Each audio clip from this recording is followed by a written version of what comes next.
क्या यीशु मसीह अंग्रेजों के परमेश्वर हैं? यीशु मसीह ने पंजाब के लिए, इंडिया के लिए क्या किया? क्या आप जानते हैं कि एक समय था कि जब पंजाब और गोवा का गवर्नर एक यहूदी था? क्या आप जानते हैं कि राजा सुलेमान इंडिया के साथ व्यापार करता था? जो भवन सुलेमान ने बनाया था उसमें जिस चंदन की लकड़ी और सोने का इस्तेमाल किया गया था वे सब इंडिया से इंपोर्ट किया जाता था। जो लोग ये बोलते हैं कि यीशु मसीह अंग्रेजों का परमेश्वर है, वो ये मन घड़त बातें बोलकर लोगों को ये बताते हैं कि हम भेड़ चाल हैं और हमें कुछ नहीं पता। एक छोटे से बच्चे को जो स्कूल में पढ़ता है उसे भी ये पता होगा कि यीशु मसीह का जन्म अमेरिका, कनाडा या इंग्लैंड में नहीं बल्कि बैतलहम इजराइल में हुआ, जो कि एशिया में ही है। इजराइल में अंग्रेज लोग नहीं रहते। इजराइल एशिया में है। उनकी मातृभाषा अंग्रेजी नहीं बल्कि इब्रानी भाषा है। यीशु मसीह का जन्म एक यहूदी परिवार में हुआ था। उनके माता पिता यहूदी थे और यहूदी रीति रिवाजों के अनुसार ही यीशु मसीह का खतना किया गया था। लूका अध्याय 2 की 21 आयत में लिखा, जब 8 दिन पूरे हुए और उसके खतने का समय आया तो उसका नाम यीशु रखा गया, जो स्वर्गदूत ने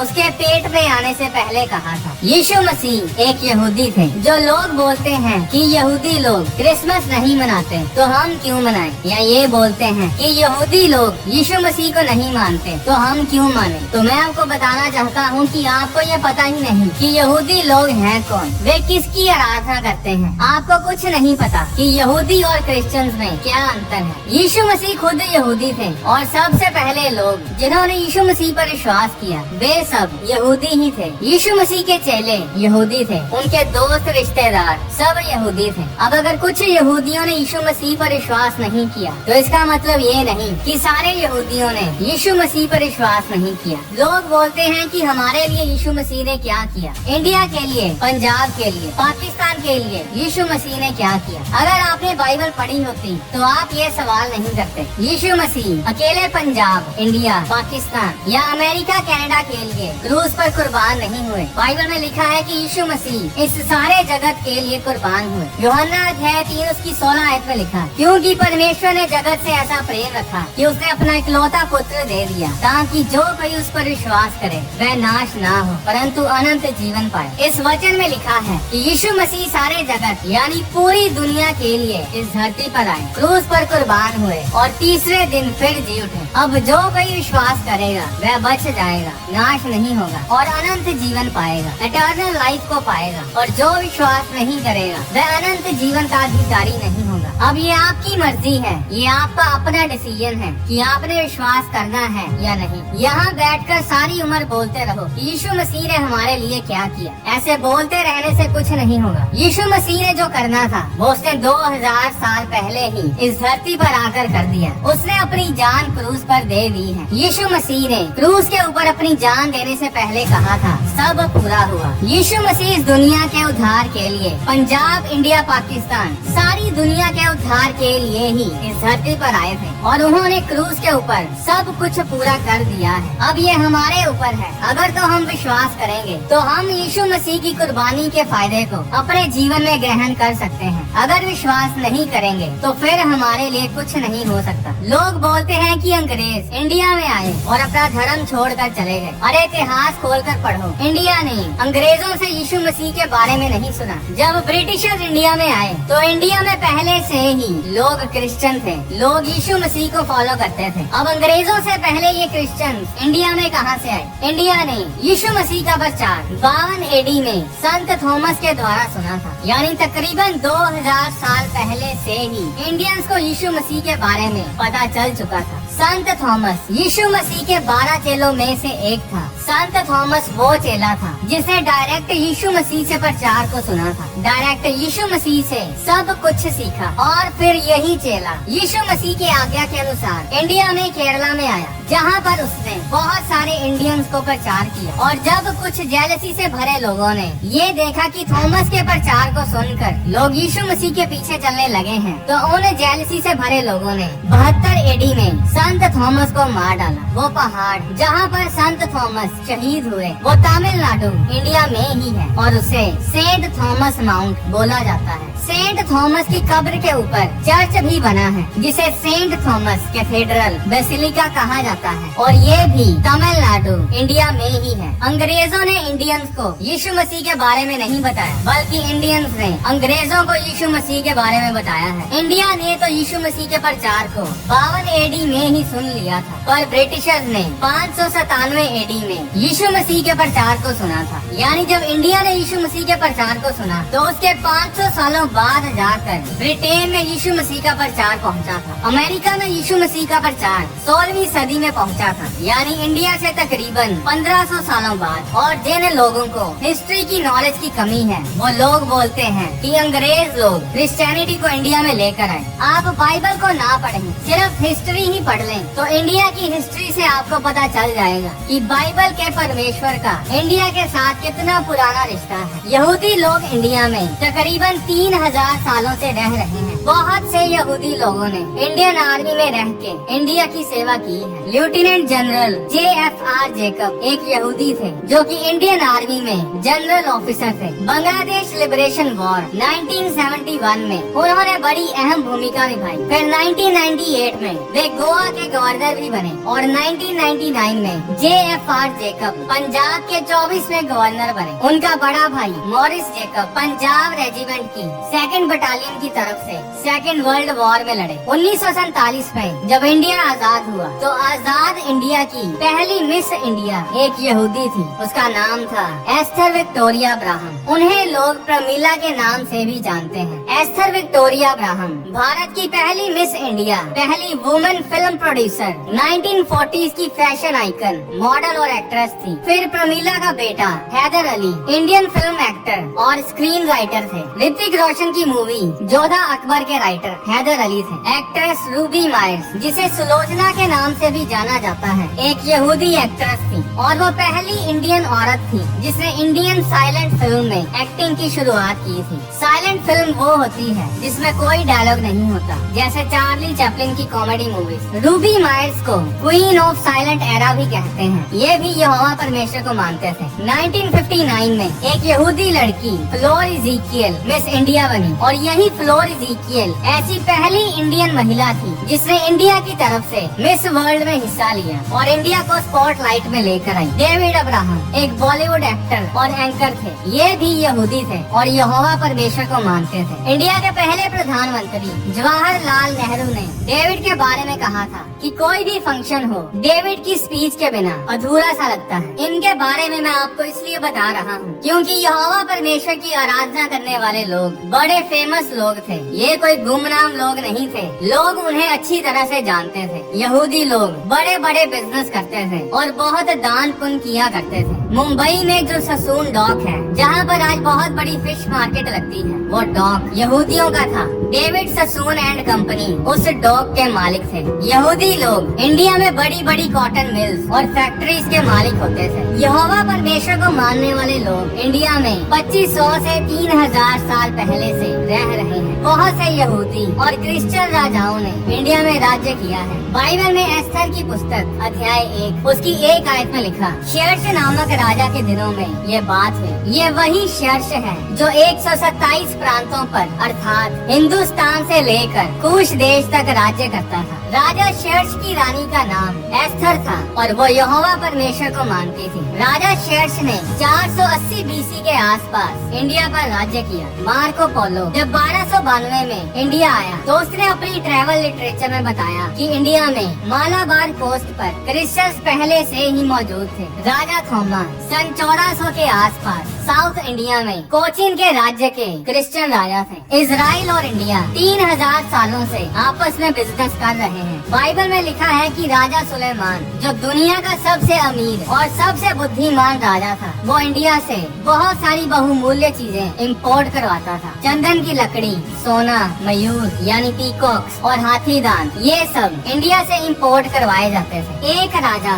अध्याय 9 उसकी 26 आयत में लिखा, फिर राजा सुलेमान ने सिय्योन के बेर में, जो एदोम देश में लाल समुद्र के किनारे एलोत के पास है, जहाज बनाए और जहाजों में हिराम ने अपने अधिकार के मलाहों को, जो समुद्र की जानकारी रखते थे, सुलेमान के सेवकों के संग भेज दिया। उन्होंने ओपीर को जाकर, ओपीर एक जगह का नाम है जिसे इंडिया में बताया जाता है, वहाँ से 420 की कार सोना राजा सुलेमान को ला कर दिया। 420 की कार सोना 16 टन के बराबर बनता है, यानी 16,000 किलो सोना, और 16 टन सोने की वैल्यू बनती है $800 मिलियन। और अगर इसे इंडियन करेंसी में कन्वर्ट किया जाए तो ये बनता है 6,608 करोड़ रुपए। तो तकरीबन 6 से 7,000 करोड़ का सोना सिर्फ इंडिया से ही इजराइल में ले जाया जाता था। यहूदी लोग ज्यादातर बिजनेसमैन होते हैं और वो बिजनेस के कारण एक देश से दूसरे देश में आया जाया करते थे। कभी वे बॉम्बे, कोलंबो, हांगकांग तो कभी इंडोनेशिया में व्यापार करते थे। कुछ लोग बिजनेस के कारण इंडिया में रहते थे और कुछ लोग यरूशलेम में चल रहे सताव से बचने के लिए इंडिया में आकर रहते थे। 722 बीसी में जब यहूदा इजराइल के राजा होशे ने परमेश्वर की दृष्टि में बुरे काम किए तो परमेश्वर ने इजराइल के पाप के कारण उन्हें दुश्मन के हाथों में कर दिया। और उस समय अशूर के राजा शल्मनेसेर ने इजराइल पर चढ़ाई की और बहुत से इजराइलियों को यानी यहूदियों को बंदी बनाकर असीरिया में लेकर आया, जो आज इराक और सीरिया देश है। बाइबल में लिखा है कि याकूब के 12 बेटे थे और उन 12 बेटों के वंश को, उनके बच्चों को 12 गोत्र यानी 12 ट्राइब्स बोला जाता है। सारे इजरायली लोग उन 12 बेटों का ही वंश है। जब अशूर के राजा ने इजराइल पर हमला किया तो वो अपने साथ 10 गोत्रों को यानी 10 ट्राइब्स को, उन 10 परिवारों के सारे वंश को बंदी बनाकर ले गए। और उस बंधुआई के बाद वो 10 गोत्र कभी इजराइल में वापस नहीं जा पाए। और उन 10 गोत्रों को 10 लॉस्ट ट्राइब्स ऑफ इजराइल यानी इजराइल के 10 खोए हुए गोत्र भी कहा जाता है। इन 10 गोत्रों में से एक गोत्र था मनश्शे का और ये गोत्र इंडिया में पाया गया है। नॉर्थ ईस्ट इंडिया के मिजोरम और मणिपुर में मनश्शे के गोत्र के यहूदी लोग आज भी रहते हैं और उन्हें बने मनश्शे कहा जाता है। दिल्ली, कोलकाता, बॉम्बे में सदियों से यहूदी लोग रह रहे हैं, जहाँ पर बहुत पुराने और मशहूर सिनागोग हैं और वे लोग आज भी यहूदी रीति रिवाजों को फॉलो करते हैं और प्रार्थना करते हैं। अब यहूदी और क्रिश्चियंस में क्या अंतर है? परमेश्वर ने आदम के पाप करने पर ये वचन दिया था कि मसीह इस धरती पर जन्म लेगा और शैतान के सिर को कुचलेगा। जो पाप आदम ने किया और उस पाप के कारण जो मौत और श्राप इंसान के जीवन में आया, उस श्राप और मौत को यीशु मसीह खत्म करेगा। आदम के पाप और परमेश्वर के वचन देने के बाद 4000 साल गुजर गए। लोग परमेश्वर के द्वारा दी गई भविष्यवाणी को भूल गए, पर परमेश्वर अपने कुछ चुने हुए लोगों को, प्रॉफिट्स, नबियों को लोगों के पास भेजता था और वे लोग मसीह के आने के बारे में प्रचार करते थे और भविष्यवाणियाँ करते थे। और इस तरह 400-500 भविष्यवाणियाँ यीशु मसीह के बारे में की गई थी कि यीशु मसीह जब इस धरती पर आएंगे तो वो कैसे पैदा होंगे और वे लोगों के लिए क्या क्या करेंगे और उनकी मौत कैसे होगी। जब समय पूरा हुआ तो यहोवा परमेश्वर ने अपने बेटे को इस धरती पर भेजा और भविष्यवाणी के अनुसार एक कुंवारी गर्भवती हुई और उसने एक पुत्र को जन्म दिया और उसका नाम यीशु रखा गया। अब यीशु मसीह बड़े बड़े चमत्कार करते हैं। यहूदी रबी करप्ट हो चुके थे। यहूदी लोगों ने तो यीशु मसीह पर विश्वास किया, पर उन धर्म के ठेकेदारों ने यीशु मसीह को जेलसी के कारण यीशु मसीह पर बहुत से झूठे इल्जाम लगाए, पर वे एक भी इल्जाम साबित नहीं कर पाए। आखिर उन्होंने यीशु मसीह को क्रूस पर चढ़ा दिया, पर यीशु मसीह मरने के तीसरे दिन मुर्दों में से जी उठे और 40 दिन तक लोगों के साथ रहे और फिर वापस जिंदा ही स्वर्ग में चले गए। अब यहूदी लोग यीशु मसीह पर विश्वास नहीं करते। उनका कहना है कि जिस मसीह का वायदा यहोवा परमेश्वर ने किया था वो अभी आया ही नहीं है। यहूदी लोग अभी भी मसीह के आने का इंतजार कर रहे हैं। यहूदी लोग सोचते हैं कि मसीह आएगा और एक पॉलिटिकल लीडर की तरह अपने राज्य को स्थापित करेगा, हथियार उठाकर इजराइल के दुश्मनों के साथ लड़ेगा। पर यीशु मसीह इसके बिल्कुल उलट थे। यीशु मसीह ने कहा कि मेरा राज्य इस धरती का नहीं है। यीशु मसीह कोई पॉलिटिकल लीडर या कोई नया धर्म स्थापित करने के लिए नहीं आए थे। वो इस दुनिया में रहते हुए लोगों को बहुतायत का जीवन, अनंत जीवन देने के लिए आए थे। जो बाइबल हम पढ़ते हैं उसमें दो भाग होते हैं, old testament and new testament. यहूदी लोग सिर्फ ओल्ड टेस्टामेंट पढ़ते हैं और यहोवा परमेश्वर को मानते हैं, वो यीशु मसीह पर विश्वास नहीं करते। न्यू टेस्टामेंट यीशु मसीह के जन्म के बाद यीशु मसीह के बारे में और उनकी टीचिंग्स के बारे में लिखी गई है,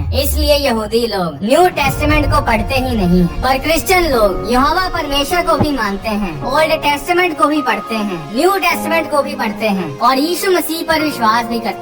वो यहूदी लोग ही थे जिन्होंने सबसे पहले यीशु मसीह को फॉलो किया और क्रिश्चियंस कहलाए, क्योंकि वे क्राइस्ट को फॉलो करते थे। 70 AD में जब रोम ने इजराइल पर अटैक किया था तो उस समय बहुत से यहूदी दूसरे देशों में भाग गए थे और उस समय बहुत से लोग इंडिया में आकर रहने लगे और तब से लेकर सन 1948 तक इजराइल देश का नामो निशान ही नहीं था। यहूदी लोग तो दूसरे देशों में ही सैकड़ों सालों से रह रहे थे। 1947 में इंडिया आजाद हुआ और 1948 में इजराइल देश दोबारा से बना, जब इजरायली लोगों को उनकी जमीन वापस दी गई। और 1948 में इजराइल देश की स्थापना के बाद ही बहुत से यहूदी लोग इंडिया जैसे और भी देशों को छोड़कर वापस इजराइल में जा रहे हैं और ये बाइबल में पहले से ही लिखा हुआ है। इसके बारे में परमेश्वर ने पहले से ही भविष्यवाणी दी थी। यहेजकेल अध्याय 36 उसकी 24 आयत में लिखा, मैं तुमको जातियों में से ले लूंगा और देशों में से इकट्ठा करूंगा और तुमको तुम्हारे निज देश में पहुंचा दूंगा। ये भविष्यवाणी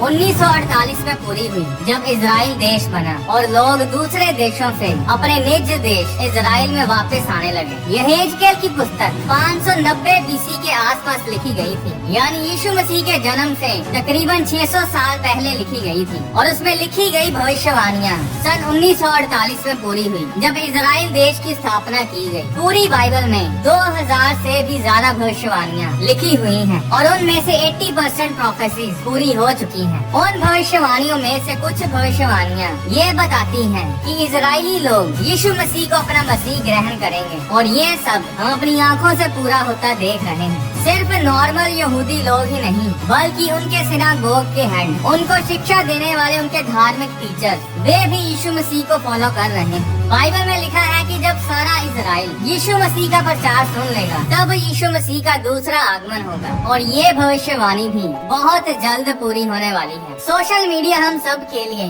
एक ब्लेसिंग है, पर उसी सोशल मीडिया का गलत इस्तेमाल भी किया जाता है। फ्रीडम ऑफ स्पीच का मतलब ये नहीं कि आप जब चाहें मशहूर होने के लिए कुछ भी किसी के भी खिलाफ बोल दें। बाइबल में गलातियों अध्याय 6 उसकी 7 आयत में लिखा, धोखा ना खाओ, परमेश्वर ठट्ठों में नहीं उड़ाया जाता, क्योंकि मनुष्य जो कुछ बोता है वही काटेगा, चाहे आप क्रिश्चियन हैं या नॉन क्रिश्चियन। ये वचन हम सब के ऊपर लागू होता है, इसलिए वो ना बोएं जो आप काटना नहीं चाहते। परमेश्वर के वचन से जुड़ी वीडियोस को देखने के लिए आप होली स्पिरिट प्रोडक्शंस चैनल को सब्सक्राइब करें और बेल आइकन पर क्लिक करके ऑल नोटिफिकेशंस को सिलेक्ट करें ताकि चैनल पर अपलोड की जाने वाली सारी वीडियोस आपके फोन में जरूर पहुंचे। आप अपनी डोनेशन बैंक अकाउंट के जरिए और QR कोड को स्कैन करके भी भेज सकते हैं। परमेश्वर आपको आशीष दे।